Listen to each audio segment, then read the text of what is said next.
Erş çakarla Xudoning şan şərifini.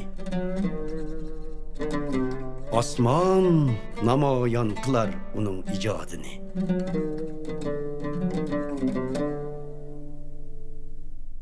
To'xtamasdan so'zlashar ular har kun, ta'riflashar Xudoni kecha va tun. İşletmegen bolsumu gerçi ular tillerini, chiqolmagan bolsumu gerçi ular unlarini. Twitch'leri yeyilip ketken tamam yeryüzüge, xabari yetib bağandır cahanның chetlariga.